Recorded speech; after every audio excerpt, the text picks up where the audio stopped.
I'm Frank Garza, and welcome to Here and Abroad, a podcast that follows the U.S. men's national team and their player pool across Europe, MLS, or wherever else they play their club football.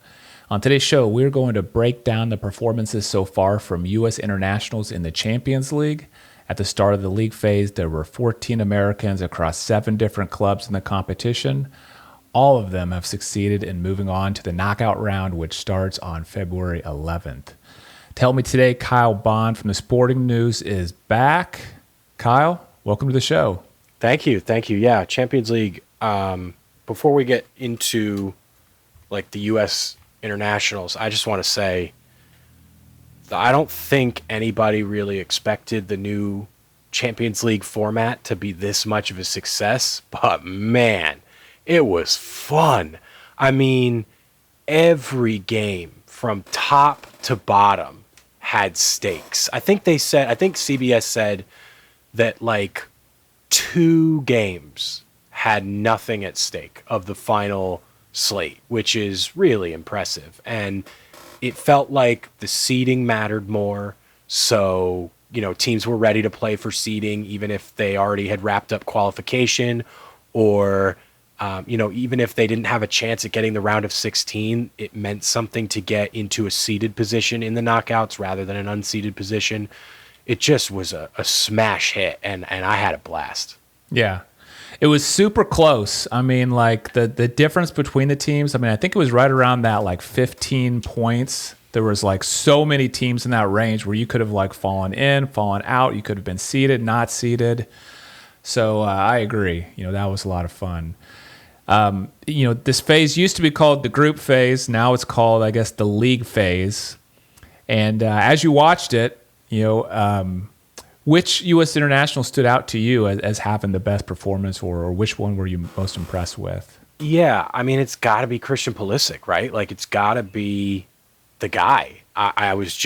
He almost lifted that team from a really tough situation that Yunus Musa kind of put them in. That was a bummer. He did not have a great day. And he has not had a great season at AC Milan. He's stuck on the wing again. I don't know why managers keep doing this. It's infuriating. He's not a winger. Stop doing it. Stop putting him out wide. It didn't work at Valencia. It's not going to work here. It's just not, he's not a winger. He is an 8. And he's got to get his passing together. But I think managers put him out wide because he can't really pass at a safe clip, and that's the least dangerous position to lose the ball. And he's got to get it together, but he's not a winger. But I think Pulisic had another great performance. He's having a great season. I'm intrigued to see how he now performs. I'm sure we'll get into the transfer window here shortly, but I'm intrigued to see how he performs with a bolstered attacking unit. Morata's not there anymore. They brought in João Felix, and they brought in who was the striker that they brought in? Santi Jimenez. Thank you. They brought in Santiago Jimenez, so I'm intrigued to see how that plays out. He may lose some goal-scoring opportunities with Jimenez there. He's a goal hawk, but I'm really excited to see how he can mesh with Leao, with Felix in that 10 role. I'm assuming they're going to play João Felix in the 10, and then Jimenez up front. That'll be a lot of fun. So we'll see how that plays out. But man, Pulisic is carrying that team right now, and he almost brought them to a win, a man-down win, or at least a point. Yeah. Yeah, they could have made it in as one of the 8 seeded teams. That would have been pretty remarkable. But I agree. If you look at the entire league phase of the Champions League, Pulisic scored 4 goals, 1 assist. He led the team in goals. One of his goals was against Liverpool, so it was against a heavyweight. I know they lost that match, but still. And I think overall, what I'm super excited about for Pulisic is that the one knock on him last season, because he had a great season with AC Milan last season, but maybe the knock on him was that in the big games, in the games against Inter, in the games in the Champions League, he wasn't getting the goals and assists like he was throughout most of Serie A. This season, that's changed, both in Serie A. He has that super memorable goal against Inter, the first time they played this season, but now here he is in the Champions League, being the leading goal scorer of the team. And so it's just been really nice to see him like step up this season and become like a big player in those big games. And yeah, really excited to see what he can do. And he's contributing even in places when he doesn't score goals, right? Like he's getting assists, he's getting hockey assists, he's having the ball progression in a move where a goal happens, right? So like he's always active, he's always at the forefront of their success, and you know that's just been really impressive and really fun to watch. Even I don't understand it. Milan aren't very good. Like they're just not that good, and Inter can't beat them. And it's kind of funny that I've done betting previews now for the last 3 Milan derbies, and each time I've been like, well, Inter stunk last time, but they're the better team. They should win this one, and they just can't do it. They needed a last minute equalizer just to draw over the weekend. So he's to your point. You know, he's playing big roles in big games, and Milan kind of stink week to week, but they are getting results in the games that they really need them. I mean, he played a big role in their Supercopa win. Oh, yeah. So it's almost flipped, if you will. Like, Pulisic is part of a whole in big games, and then in the lesser games, he's the only one performing, and everybody else is sort of taking a week off. And so it's been a fascinating season at Milan, but I'm excited to see the second half for them for sure. Yeah. You know, another guy, you know, when I look at the overall league phase, another guy that I have to say impressed me was Ricardo Pepi. And I know it's kind of ended poorly for him after the match, but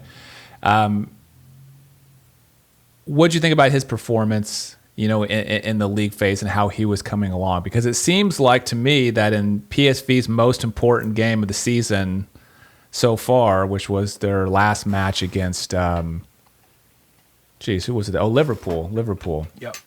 That I know Liverpool started kind of like their reserves, but still PSV really needed to win that game. Pepi got the start, you know, and it kind of seemed like to me, did the coach finally say, okay, I'm going to be going with Pepi now? And I know it's all for naught because of the injury, but thoughts on Pepi? Yeah, I think PSV are slowly realizing that their future lies with him and not with Luke de Jong, even though de Jong is having a really good season. Like it's hard because you want to criticize them and be like, hey, why aren't you starting this guy? He's playing extremely well. It's like, well, we've got a guy who's playing extremely well also who's starting.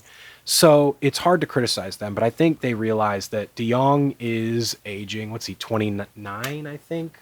Well, I think he's older than that. I think he's in his 30s. Is he? Oh, he's 34. Okay, I didn't realize he was that old. Yeah, so like at some point you have to prioritize your future. And by doing that, you're not really taking a big hit in the present. Pepi is still performing. And so he signed a new contract, which I was fascinated by because he really, really could have pushed for a move abroad. And I wonder if there's either some kind of gentleman's agreement or a release clause in the contract that would allow a bigger club to come in and force a transfer. Because otherwise I would be confused as to why he would sign this contract. He's better than the Eredivisie, and it is done really, really well for his development. Like I don't think he needs to go right now, but he's got to go at some point. And to have signed a new contract is confusing to me unless there is a release clause, unless there is some kind of agreement that like, hey, if a big 5 club of a certain stature comes in, I'm out. And so I will be interested to see how that plays out. I thought there would be more of a market for him in January, but then he signed his new contract and then he got hurt. So that didn't really materialize. And it didn't seem like there was much of a market for him anyways, which I was surprised about. You know, a team like Arsenal. Now, I'm not entirely sure he's of Arsenal level, but you could certainly make the argument based on his performances. And, there are teams that desperately needed numbers up front. I mean, a Milan, like he could have been a Santi Jimenez that moved to AC Milan. You could have easily seen that. And it just there was never any rumors. There was never any noise.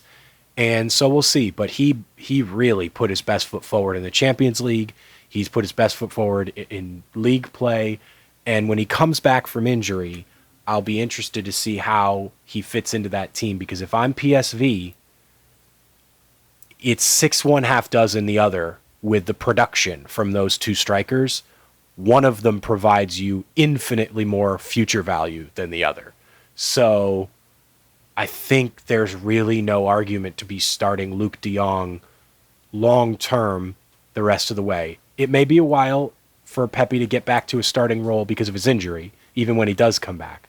But once he's healthy, at the latest, at the start of next season, he better be starting, or else I'm going to have some criticism for him and his team for signing that extension. Because if he's not starting next year, I'm going, why the heck did you do this? Yeah.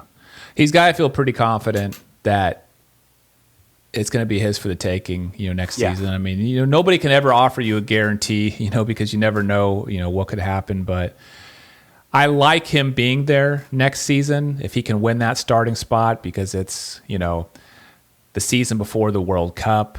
I think it gives him it'll put him in a wonderful position heading into the World Cup. I mean, I was just looking it up. It looks like De Jong's contract expires this summer. So yeah, unless he signs on for another year, which you could see because he's the captain, he's a veteran player, he's been there a while, but there is even if he signs another 1 year deal, he's playing well. I don't see any reason why he should be the starter moving forward. Yeah. And you got to think, if Pepe is starting for PSV week in, week out, I mean, he's going to be one of the favorites to win the Golden Boot in the Eredivisie, score 20, 30 goals. I mean, they're going to be playing in the Champions League most likely. I mean, if he's starting, putting up numbers like that, playing in the Champions League, I mean, it's going to be hard for any other U.S. striker to win a starting spot over him, I think, heading into the World Cup. He's the guy for me right now. Like, I would say right now, if given a full slate of health, him included, he's the number one. I don't see any argument for anybody else. Balogun, he is sort of in the conversation by talent only right now. Has he come back from his injury? I don't think so yet. Balogun has not. Yeah. So it's tough. It makes this March window a little interesting. And we can talk about that later. But, with those two guys injured, it's a little wide open right now. But I think Pepe's the guy. I mean, he's got to be the favorite to be the World Cup starter right now. Yeah, I agree. Yeah, so, still kind of waiting on a more firm estimate for how long he's going to be out.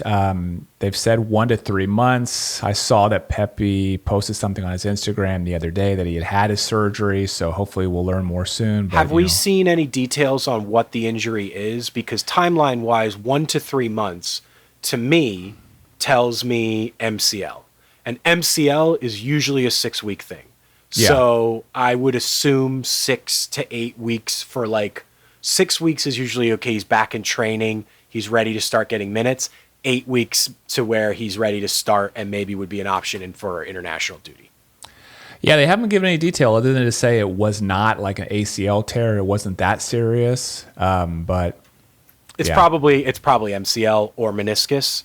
And I hope to God for his sake it's not meniscus, because meniscus injuries are not repairable and will stay with you for life. But it wouldn't be an issue for him playing wise in his career, but quality of life wise, meniscus injuries suck. So hopefully it's just an MCL tear and he's out 6 to 8 weeks. If it's a meniscus thing, timeline is pretty similar, but those are chronic injuries and never fun. And any athletes that have meniscus tears during their career, the next 10 years are not fun, and it usually leads to a knee replacement eventually. So hopefully it's not that. Hopefully it's not that. We'll be keeping our eye on El Train and hoping he gets back on the field soon.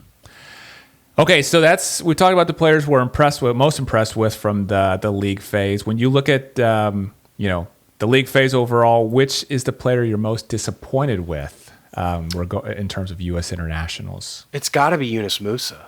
And I know we touched on him a little bit, so I won't go much more into it. But I'm worried about Musa in the sense that he has not improved in a while, and we are asking the same questions about him that we asked 1 to 2 years ago, which is, what's his best position?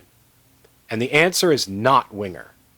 But I don't think there's a coach out there right now that trusts him to play in midfield because he's too loose with the ball.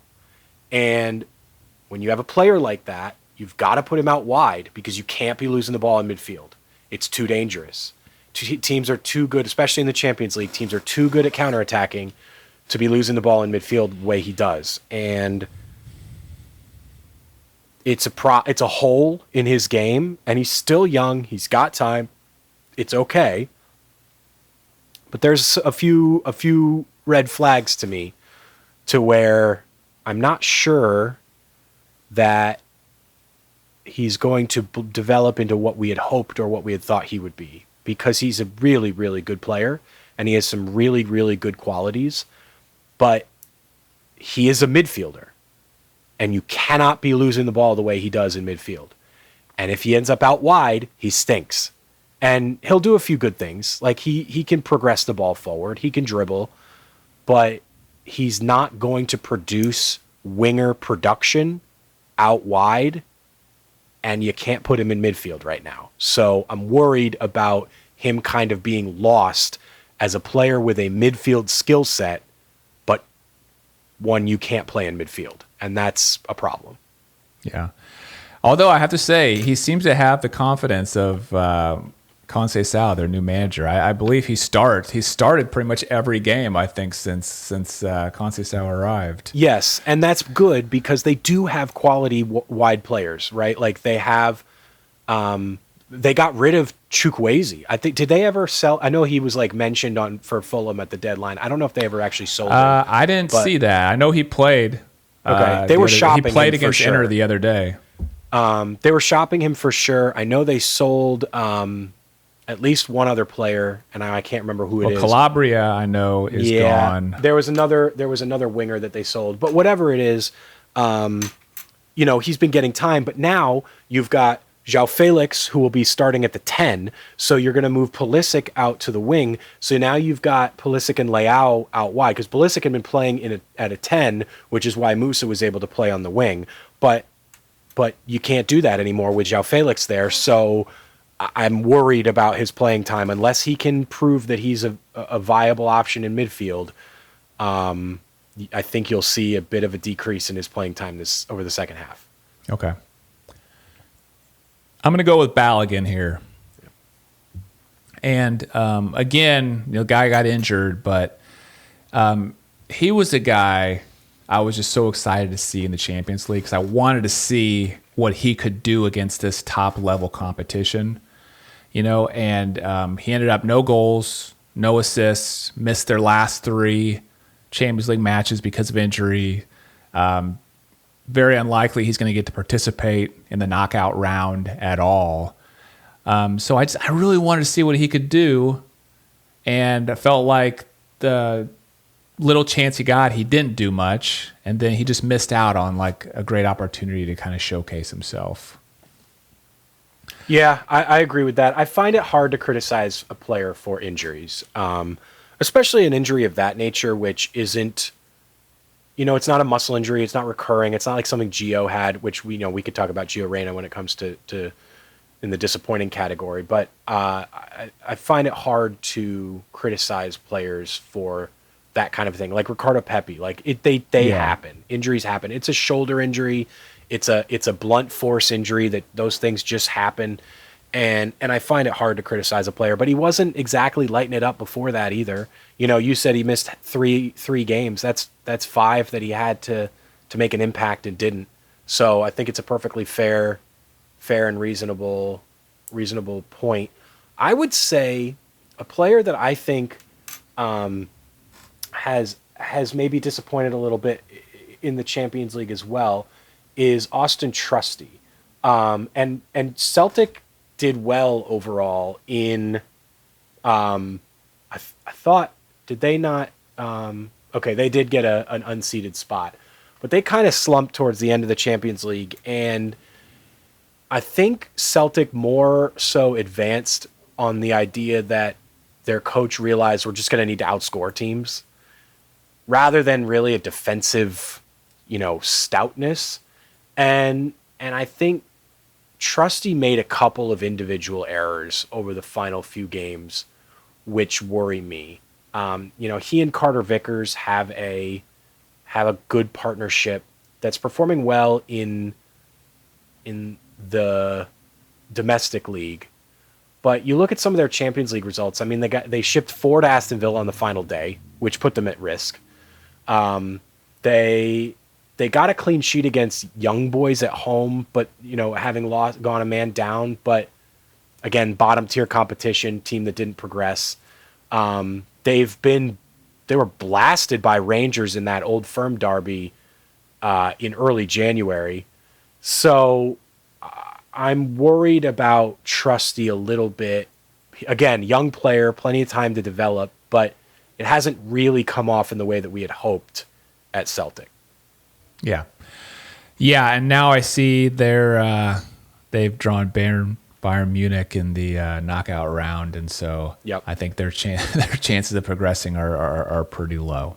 You look at that Aston Villa game in particular. They needed a result on the final day to go through, not to go through, but to get a better spot, and they conceded 2 goals in the first 5 minutes. And if I'm remembering correctly, I believe Trusty got turned into a blender on one of those Morgan Rogers goals. And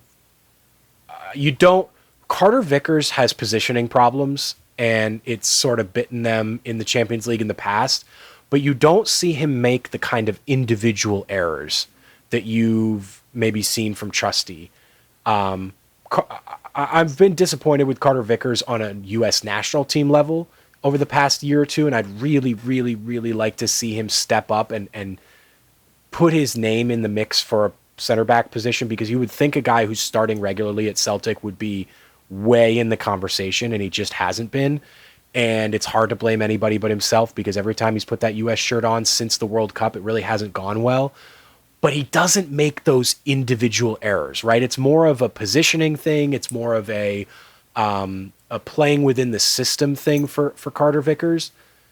I think Trusty's made a couple individual errors that in the Champions League that are concerning. Yeah. Yeah, I mean, we'll see if maybe he can get a call up. I don't think he's been called up once since Pochettino arrived, so we'll see if he can get a call up to Mars camp or a future camp to maybe prove himself there. Let's look ahead to the knockout rounds, which start next week. Which player or which player's team, U.S. internationals, of course, are you most excited to see in the knockout round? Most excited? I mean, it's got to be Milan again. I know I keep hammering that. We always go there. I know. I feel like I always go there when it comes to best of and most excited. I will say this, though. There are players outside of that club who have a big chance to impress.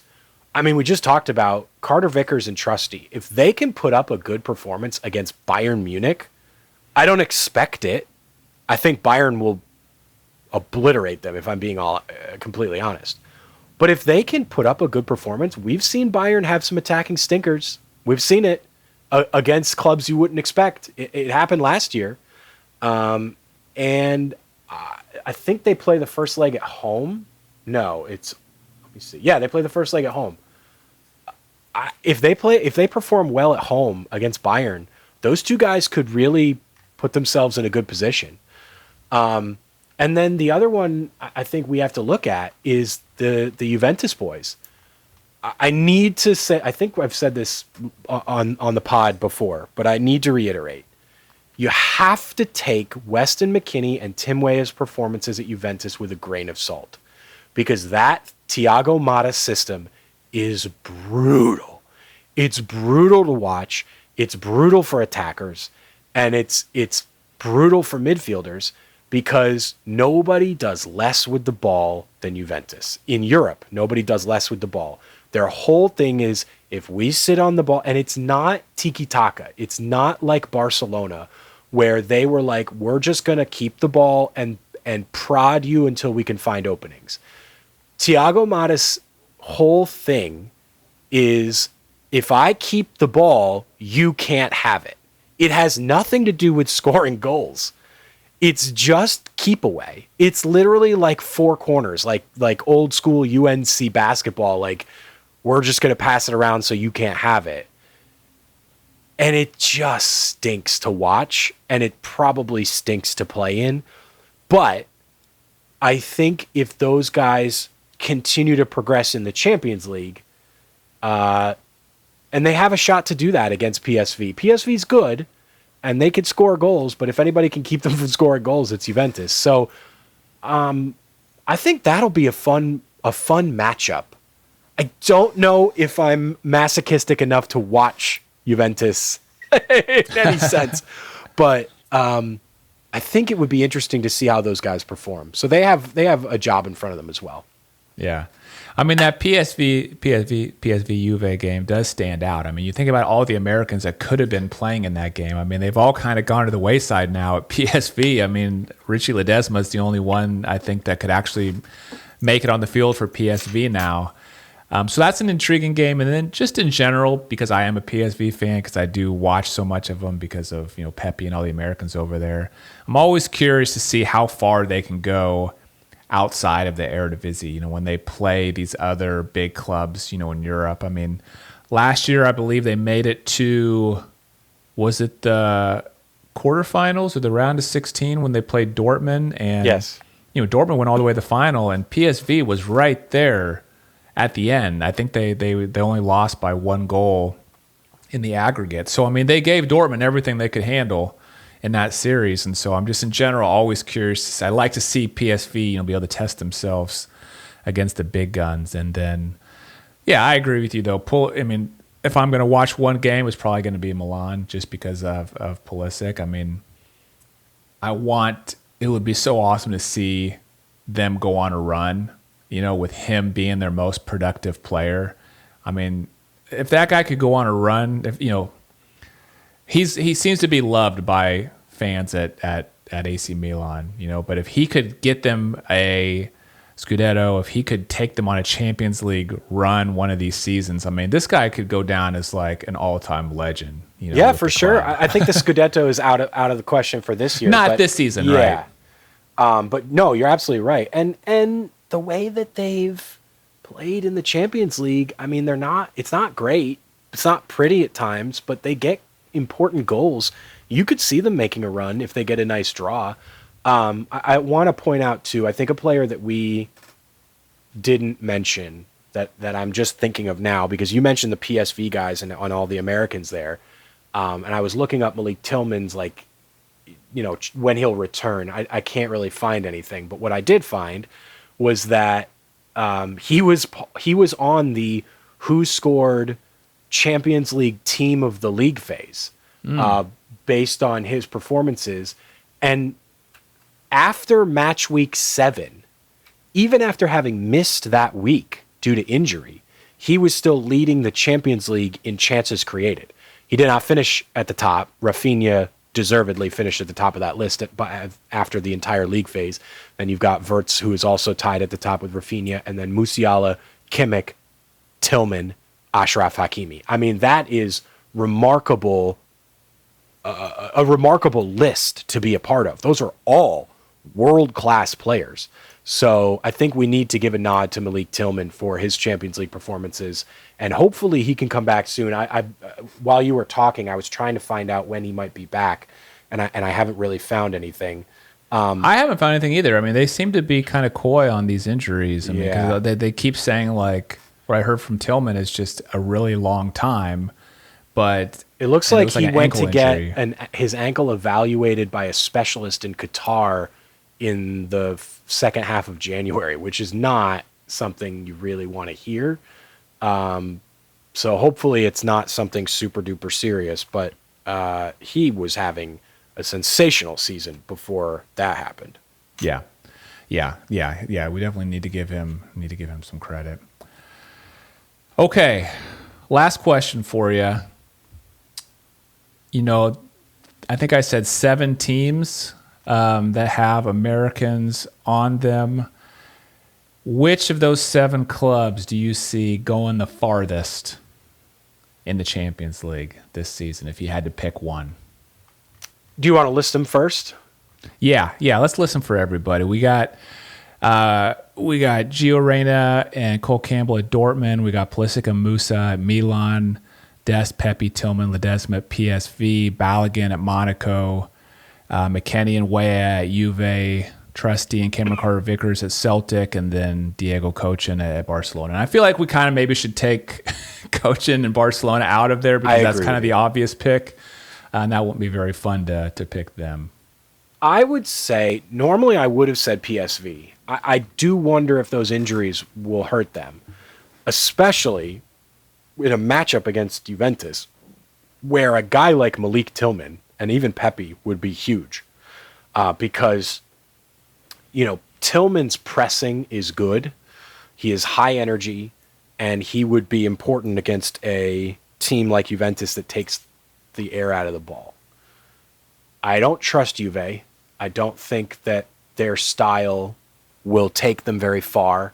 It's been a little bit of a bummer in Serie A just because they can't get wins. They keep drawing. They can't get victories. And then they've lost a couple of games where it's really put them in a bad spot. I do think Celtic have improved over Celtic teams that we've seen in the Champions League in the past that just get run off the field. But that matchup against Bayern is brutal in the knockout phase. I feel like I'm going to begrudgingly land on Milan unless we count Dortmund.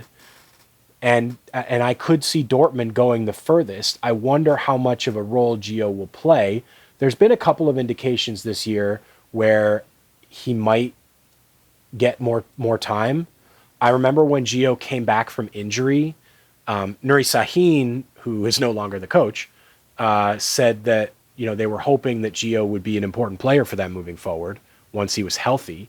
That hasn't really happened, but he's still seeing time a little bit. He's only played 6 minutes their last 3 Bundesliga games, but he started 2 of the final 4 Champions League games. Yeah, he was getting some starts from Nuri Sahin, but since the new coach arrived, he hasn't started one time. Yeah. So I would say probably Dortmund would be my answer in which team with an American would go the farthest if we're not counting Barcelona. If I were to say which team would go the farthest with an American making impact, I would say Milan. Yeah. But I still don't trust them. I don't. They're the opposite of Juve. Juve has this style where they're hoping they can get one and then just kill the game, and it hasn't worked. Milan is one where they want to score goals, but keep flubbing it in the final third and then getting a key goal or 2 at the end of the game so as to not embarrass themselves or get a big result. Like, the 2 teams are just not trustworthy in completely opposite ways. Yeah. I think if I'm being honest, if we take Barcelona out of the equation, I think it's going to be hard for any of these teams to make it to the quarterfinals, even.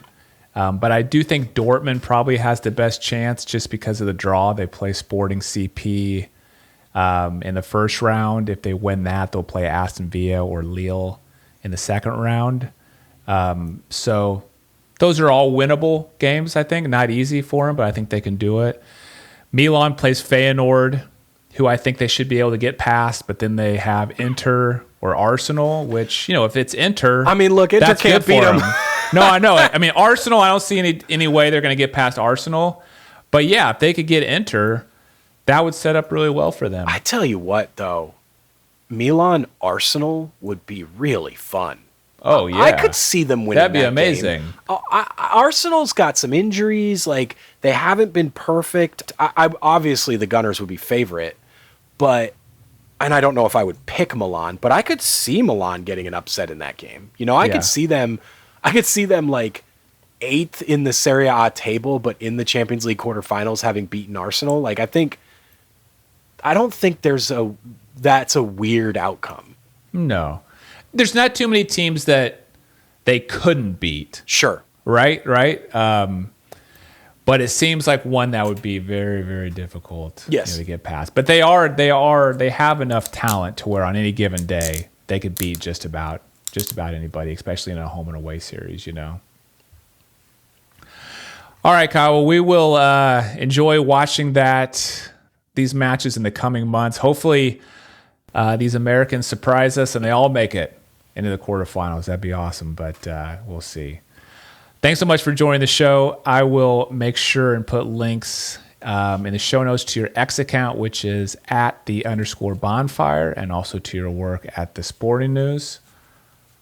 Thanks again, Kyle. Thank you, Frank. Excited for it, and we're getting up to that March international window. So a couple of injuries, which is always a bummer, but I think we'll get a better picture soon about how that's going to shape up. Yeah. That March international window, that's going to be interesting. I'm really curious to see what they're going to do with the strikers in that window. We may have to do a future podcast episode about that. Thanks, everyone, for listening to Here and Abroad. If you enjoyed the episode, please do me a huge favor and hit that subscribe button if you're watching on YouTube, or that follow button if you're listening on Apple Podcasts, Spotify, or somewhere else. Thank you so much. I'm Frank Garza. You can follow me on X @FrankGarza007, and I'll be back next week with a new episode.